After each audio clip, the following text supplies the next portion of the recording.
Para po sa devotion natin na Kingship of Jesus. So tayo po ay naniniwala na ating Panginoon Jesucristo ay nagsimula ng maghari 2,000 years ago pa lang. No? Hindi yan, yung paghari ni Jesus hindi future yan na sa future pa lang magsisimula. Si Jesus naghari na. Makikita po ninyo yan sa Isaiah chapter 9 verse 6 and 7 na yung kapanganakan pa lang ng ating Panginoon Jesucristo ay simula na ng kanyang paghahari dito sa mundo. At ang intensyon po ng paghahari ng Panginoon Jesucristo sa mundo ay sakupin yung buong mundo. Lahat ng mga ethnic groups. Kaya po inutos ng ating Panginoon Jesucristo yung Great Commission, go disciple the nations and teach them to obey everything I've commanded you. Ibig sabihin, lahat ng mga bansa ay turuan na maging tagasunod ng ating Panginoong Jesucristo. Yung verse po natin ay nasa Revelations 19:16 po. At as promised, no, yung mga hindi natin mako-cover sa devotion, i-cover natin dito sa extra video natin na normally ay exclusive content para po sa mga members natin.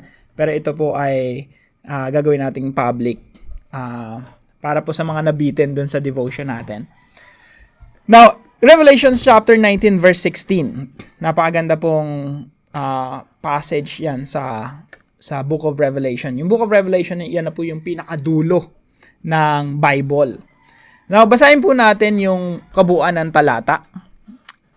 Simulan po natin sa verse 11 para po ma-imagine natin. Kasi po, yung Book of Revelation is highly symbolic. Kaya pag binasa mo siya, parang nakakatakot. Ang daming mga halimaw, ang daming mga ulo, sungay. At ito naman po ay description ng ating Panginoong Jesucristo. Highly symbolic. Hindi po ito literal, na everything is literal. Babasahin ko pong mabuti, tapos imaginein natin, no? Para po siya, ang Revelation 19:11 onwards po ay, kumbaga, kung ikaw yung original reader, dadaling ka nito sa Book of Daniel at sa mga sulat ng mga prophets long time ago sa Old Testament.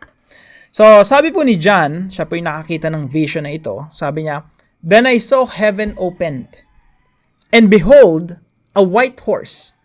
So, may puting kabayo, ang nakasakay po rito si Jesus. "The one sitting on it is called Faithful and True. And in righteousness, He judges and makes war." Ang ating Panginoon Jesucristo nakikipagdigma. Now, yung timing po nito, wag po muna nating, kumbaga, pag-isipan pang mabuti, no? Siguro, right after this, pwede nyo i-research. Pero for now, gusto ko lang po munang sabihin na hindi po to entirely future. Ito po ay nagsimula na. Again, first coming pa lang. It has already begun.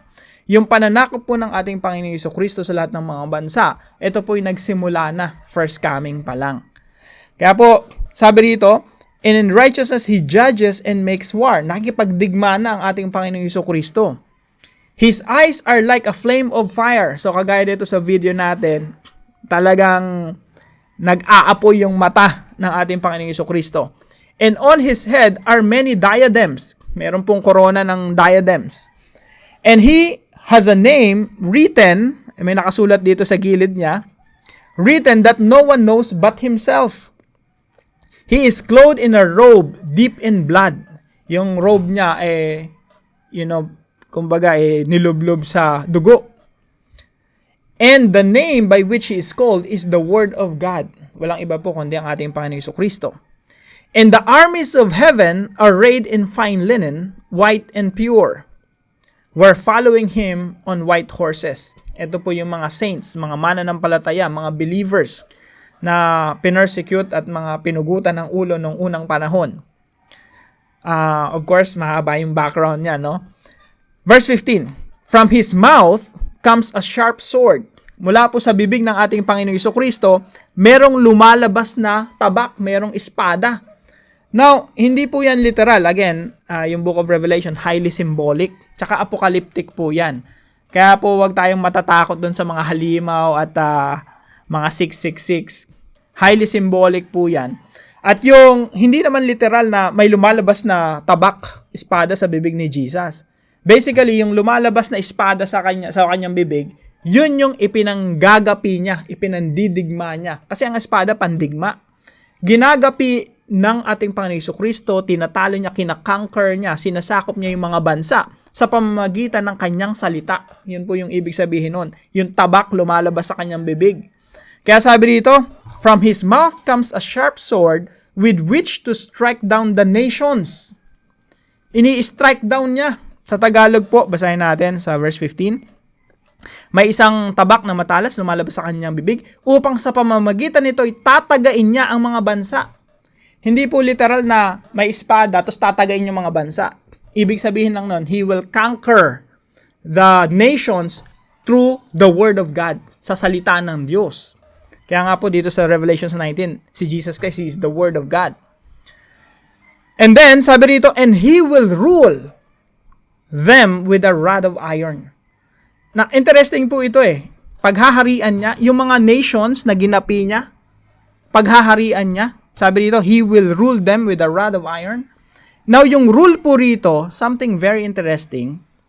Pag clinic nyo po yan, may nakalagay dyan shepherd. Pag tinignan nyo po sa Greek, ang ibig sabihin yan, sabi rito, he may strike down the nations and he will shepherd them. Yung ruling, literally, it means to shepherd. Tanong, sino ba yung sineshepherd? Sino ba yung pinagpapastulan ng ating Panginoon? Walang iba kundi yung church. Kaya po ang nangyayari, lahat ng tinataga ng salita ng Diyos ng mga nations, mga tao, lahat ng yun nagiging member ng church. At yung church na mga nagapi na ng ating Panginoong Jesucristo, ibig sabihin, nasa ilalim na ng pangangalaga ng ating Panginoong Jesucristo. Kumbaga, nakikipagdigma ang ating Panginoong Jesucristo gamit yung kanyang salita, ang ebanghelyo ng ating Panginoong Jesucristo, at nako-convert yung mga tao, yung mga nations, napapasa ilalim sa kanyang paghahari, napapasa ilalim ng kanyang pangangalaga. Kaya po sabi dito, he will shepherd them. Hindi naman pinapatay yung kalaban na tinataga eh. Kino-convert, ginagawang mga people of God at pinagpapastulan ng ating Panginoong Jesucristo. He will shepherd them with a rod of iron. At yung mga kaaway naman ng Panginoong Jesucristo, particularly yung Rome, yung harlot, marami po yan sa Book of Revelation, pero hindi po natin isa-isahin, no? Yung beast, tsaka yung mga nations na umusig sa mga mananampalataya, and he treads the press. Wag tayo dito sa Greek, doon tayo sa English. So, sabi po rito, and he will tread the winepress of the fury of the wrath of God the Almighty. So, gagapiin sila sa pamamagitan ng puot at galit ng Diyos. Kasi po nung unang panahon, grabe talaga yung pang-uusig sa mga Kristiyano. Yung sinulatan ng Book of Revelation, sila yung inuusig during that time. Sila yung talagang pinipersecute at yung dalangin ng mga Kristiyano, Panginoon, kailan niyo po kami tutulungan? So, eto, sinasabi rito sa Book of Revelation, tutulungan ko, I'll be with you. Yung wrath of the Lamb, wrath of God, talagang ibubuhos sa mga umuusig, pumapersecute, nagpapapako sa mga disipulo, sinusunog sila ng buhay, pinupugutan ng ulo. The Lord will be with you, will come to your rescue. And verse 16, sabi dito, on his robe and on his thigh, he has name written, King of Kings and Lord of Lords. Again, pag binasa po natin itong Book of Revelation, hindi po ito entirely future. It has already begun. Yung pananakop ng ating Panginoong Jesucristo, nagsimula na. At ang dulo po niyan, yung kingdom of this world has become the kingdom of God and His Messiah, and He will reign forever and ever. Amen. Yung buong mundo masasakop ng kaharian ng ating Panginoong Jesucristo. I hope malaking encouragement po yan sa bawat isa sa atin. Gusto ko yung topic natin na to kasi may kinalaman to sa eschatology. Kung meron man akong inaral talaga, eschatology po yan. Ibig sabihin, last things. Yung mga Book of Revelation at yan, marami pa pong iba. Ayun po, pagod na ako magsalita. Salamat po sa bawat isa sa inyo na kasama natin dito sa daily devotion natin. I hope nakatulong po itong devotion natin sa ating paglagong spiritual. Naging optimistic tayo na, teka, ang ganda pala ng Biblia. Full of hope. Lalo na yung Book of Revelation. Full of hope. Isinulat yung Book of Revelation to comfort the believers. Yung mga pinapersecute, iniusig nung unang panahon sa time ni John, nung sinulat yung Revelation. Nung nabasa nila yung Book of Revelation, na-comfort sila ng sobra-sobra. Kasi yung Book of Revelation is a book of comfort.